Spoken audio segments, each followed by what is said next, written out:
morning and welcome. I am Thomas Petazzoni, the CTO of Bootlin. Bootlin is happy to be one of the sponsors and co-organizers of this first edition of Live Embedded event. At Bootlin, we are active participants of the open source community and strongly believe in knowledge sharing. Conferences are key moments to spread and share knowledge, and 2020 has been in this respect very special due to how it has limited our ability to meet each other physically. For this reason, we believe that creating more opportunities with a new event dedicated to our favorite topic of embedded systems was a good idea. We hope that you will enjoy the talks we have selected with our co-organizers for this first edition. Let me take this opportunity to shortly introduce Bootlin. Since 2004, we have been providing our embedded Linux expertise to customers around the world. Our key expertise in bootloader development, Linux kernel development, and embedded Linux system integration allows us to deliver reliable Linux board support packages to our customers, and has led us to contribute over 7,000 patches to the Linux kernel, 5,000 patches to the Buildroot project, as well as other projects such as U-Boot or Yocto. We are able to bring our customers the best of the open source community: high quality code, long-term maintainability, standard APIs, and excellent support. In addition to our engineering services, we also offer training courses on our topics of expertise, and with unique characteristics. Our training materials are all fully open source and freely available to everyone, showing our commitment to knowledge sharing. In addition, all our trainers are engineers working on real industrial projects on a daily basis, ensuring trainings providing real-life experience and knowledge. In this conference alone, 4 Bootlin engineers will share their knowledge on various aspects of embedded Linux. Michael Obdanaker on building from scratch an embedded Linux system for a RISC-V platform, Alexandre Belloni on supporting audio in embedded Linux platforms, Paul Kosialkowski on the Linux graphics stack, and finally myself on the concept of device tree. For more details about our activities at Bootlin, go to www.bootlin.com, and in the meantime, I wish you a very good day at Live Embedded event. Thanks!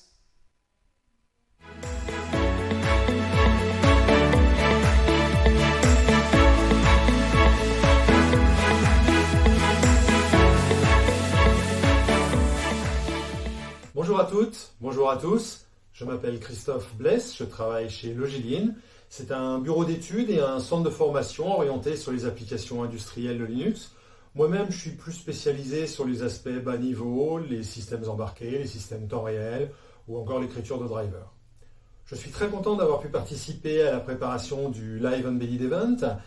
Cette année, malheureusement, de nombreux événements majeurs ont dû être annulés et vous proposer des conférences en ligne était la seule solution pour garder un peu de communication au sein de notre communauté. On a passé pas mal de temps à analyser, à sélectionner les talks que nous vous présentons aujourd'hui.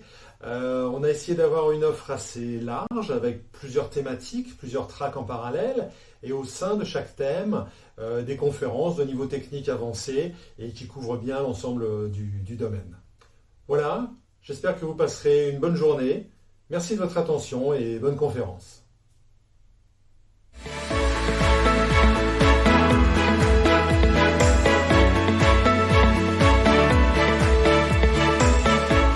Bonjour à toutes et tous, c'est avec un grand plaisir que je vous souhaite la bienvenue à cette première édition du Live Embedded Event. Je suis Christophe Brinchveller et suis responsable de la branche du groupe SMILE dédiée aux systèmes embarqués et aux objets connectés.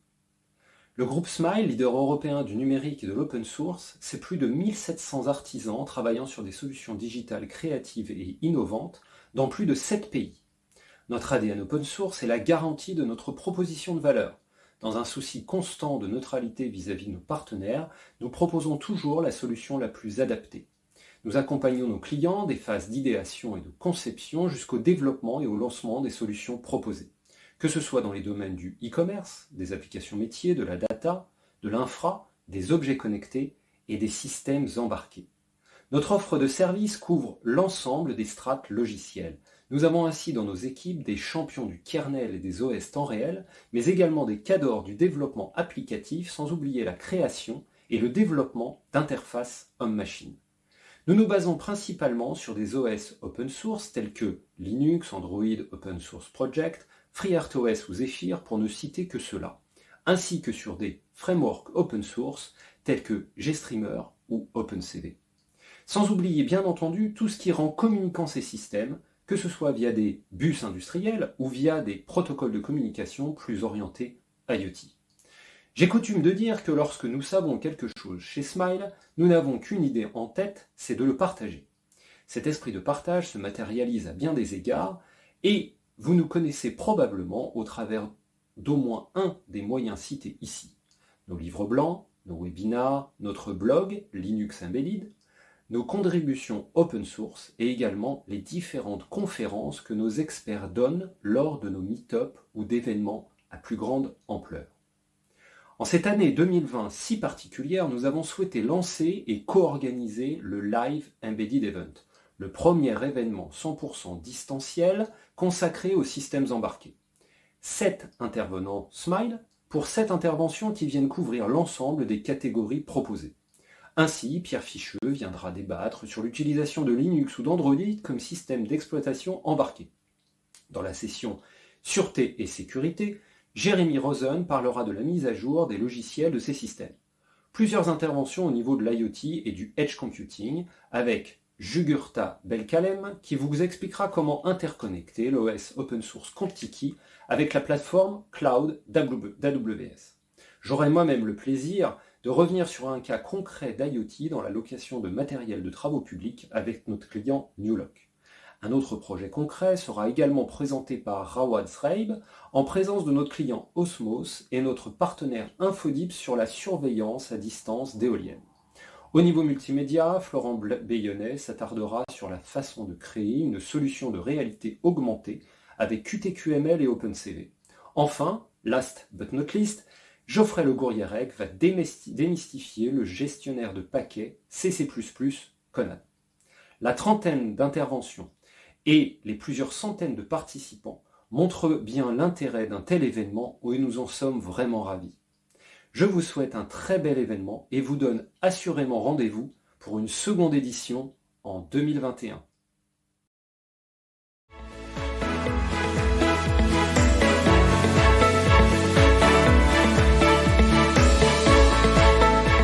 Bonjour, je suis Thierry Joubert, directeur technique de Theoris, et je vous souhaite la bienvenue dans cette première session de la conférence Live Embedded en cette année 2020 si particulière.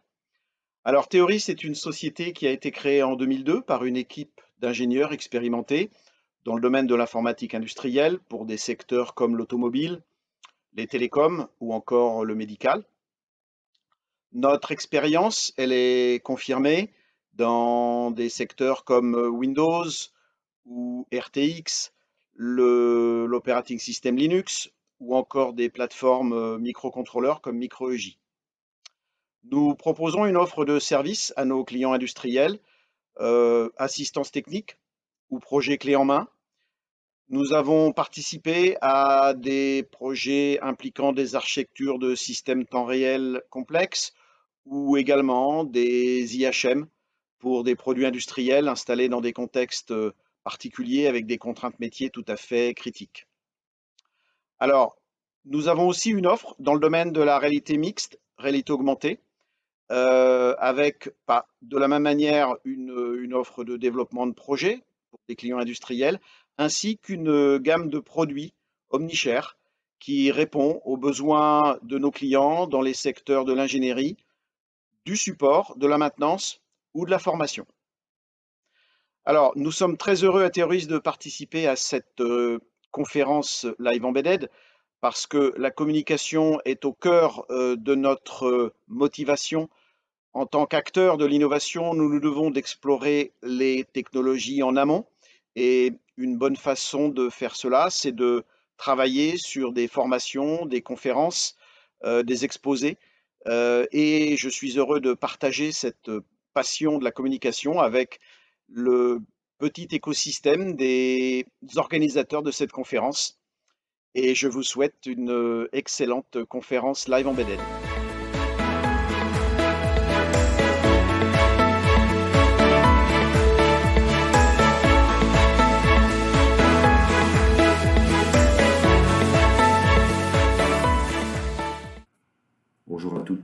tous, je m'appelle Jean-Philippe Malissé, je dirige le programme Captronic. Je suis très heureux aujourd'hui d'intervenir au début de cette journée du Live Embedded Event. J'en profite pour saluer l'ensemble des personnes qui ont travaillé à son organisation. Aujourd'hui, il me semblait important de rappeler la place de l'embarqué au cœur des chaînes de valeur industrielles, comment également conserver ou consolider la maîtrise de ces process de conception, de développement et de fabrication, puis d'ouvrir un peu plus vers le futur en regardant comment intégrer des technologies en plein développement comme l'IA embarqué, les CPS, les systèmes cyberphysiques, la 5G, le edge computing au travers notamment, plus particulièrement de l'exemple de l'IA embarqué. Captronic est mis en œuvre, porté par une association qui s'appelle Jessica France, qui a été fondée à l'initiative du CEA et de BPI France avec le soutien de l'État français. Et son principal objectif, c'est d'accompagner les entreprises françaises, quel que soit leur secteur d'activité, vers la réussite de leurs projets de transformation numérique, aussi bien au niveau de leurs produits que de leur process de production, bien sûr en intégrant de l'électronique ou du logiciel embarqué. Donc sur ces 5 dernières années, nous avons accompagné 7500 PME au travers de plus de 1000 sessions de formation et de séminaires techniques. Nous avons conseillé 3000 PME et soutenu 1500 projets en mobilisant, et c'est très important, plus de 650 centres de compétences qui peuvent être soit des laboratoires de recherche, des écoles d'ingénieurs, des consultants, des experts, des bureaux d'études.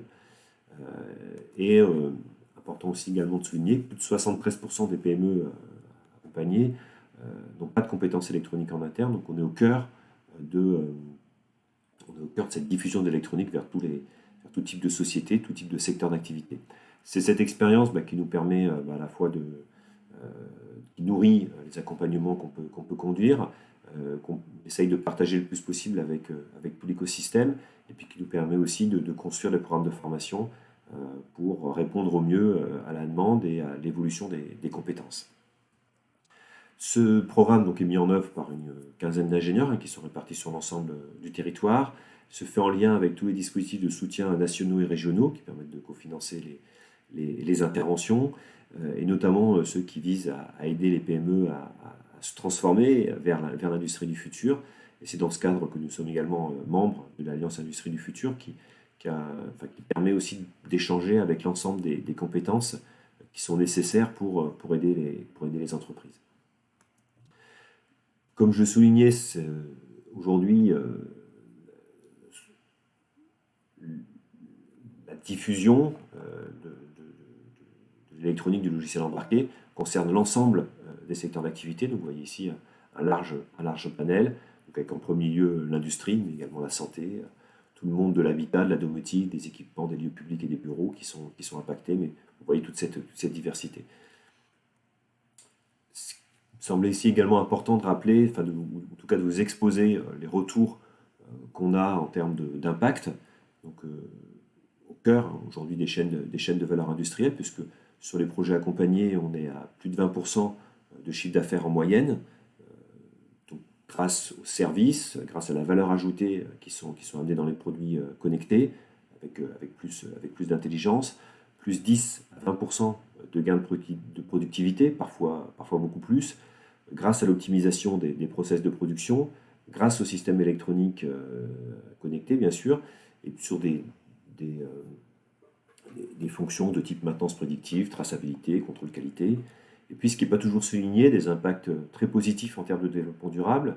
Donc, tout d'abord, en consolidant et en développant des activités industrielles en France, puisqu'on donne plus de valeur aux produits, on optimise la production, on donne plus de marge de manœuvre économique aux entreprises.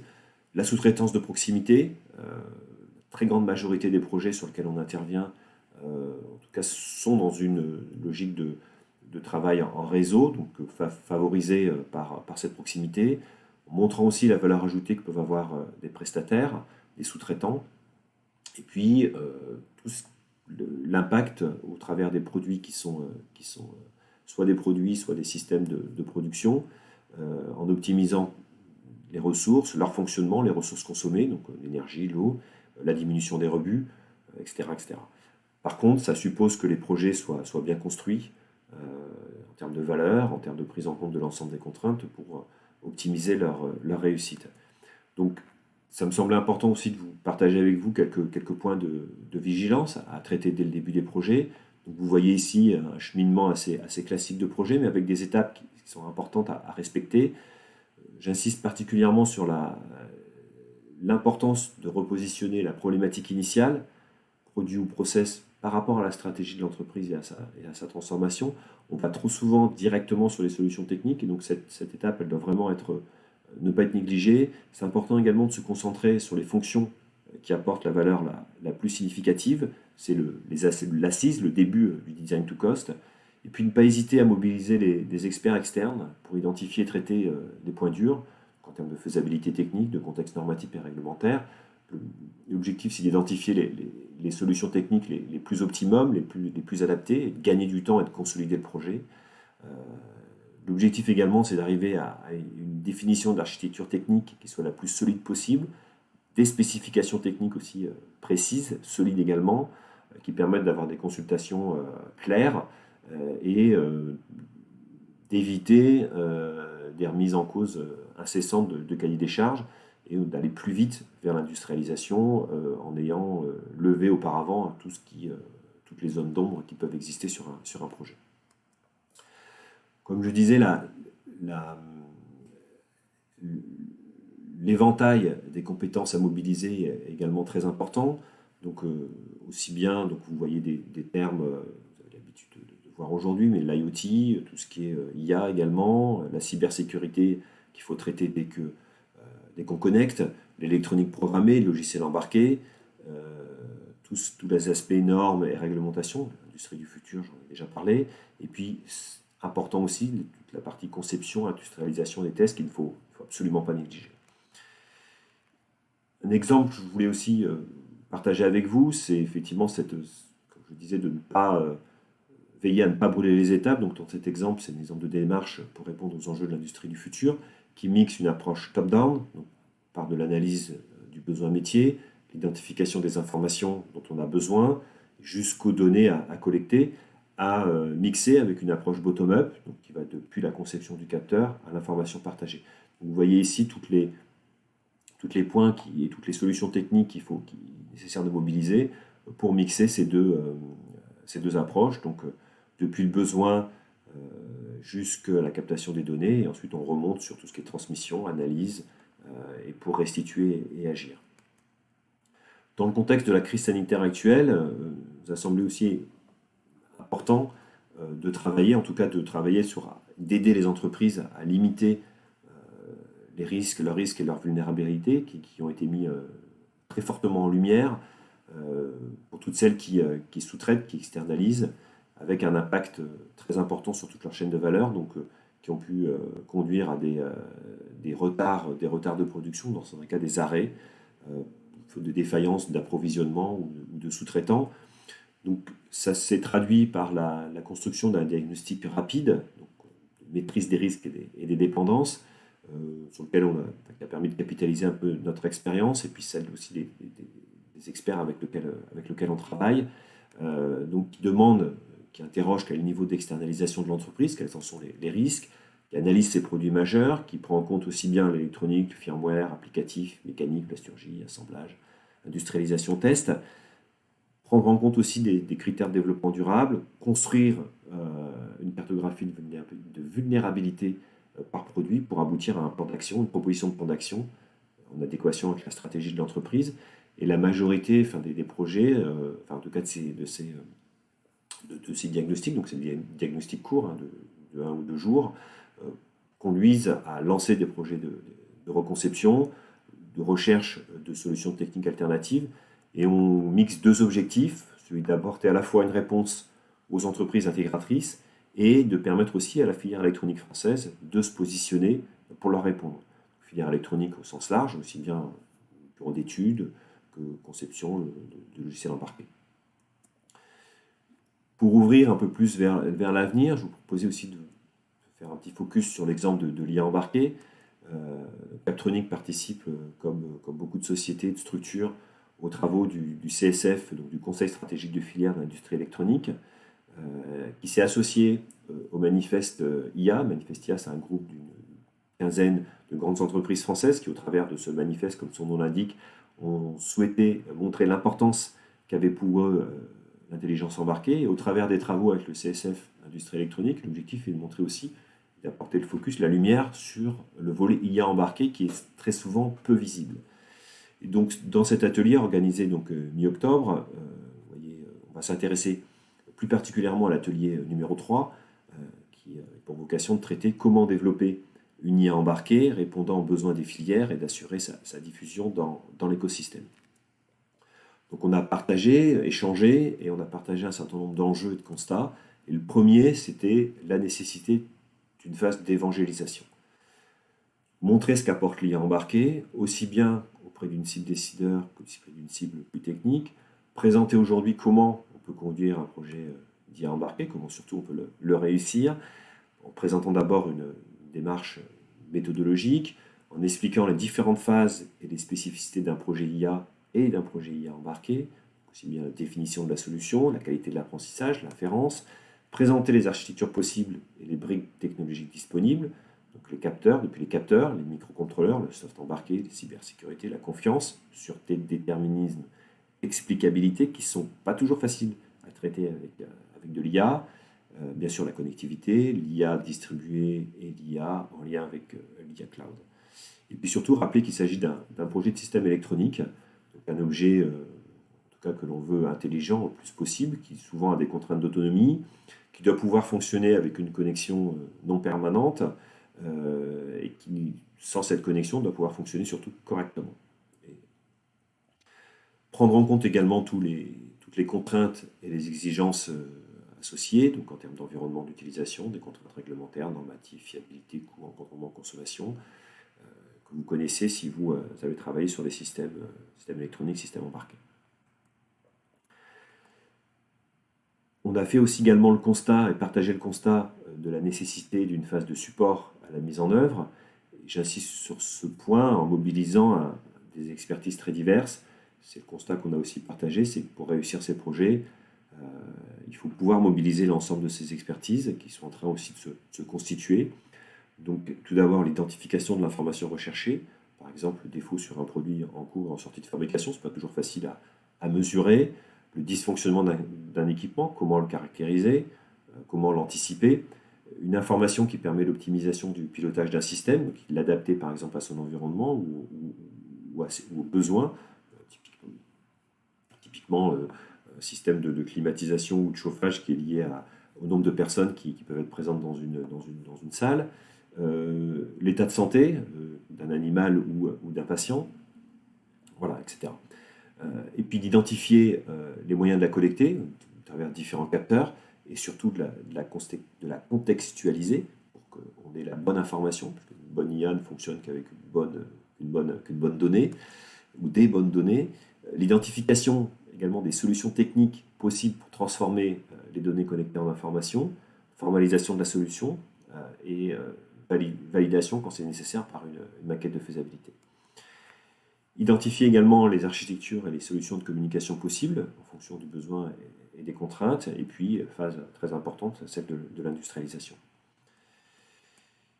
Les actions qui ont été envisagées, donc tout d'abord des actions de sensibilisation, en s'appuyant sur une base d'exemples, de use case, pour montrer à la fois, au travers d'exemples très concrets, ce que peut apporter comme valeur l'IA embarquée, montrer aussi ce qui est possible, accessible à des sociétés PME, TI, qui ne sont pas forcément des grands groupes, montrer ce qui est possible de faire de façon relativement rapide, des actions de conseil et d'accompagnement, et l'objectif en s'appuyant sur l'écosystème en termes d'offres et de savoir-faire. L'objectif c'est aussi de consolider, de faire en sorte que cet écosystème puisse se développer et au travers le soutien de la demande, soutenir également l'offre.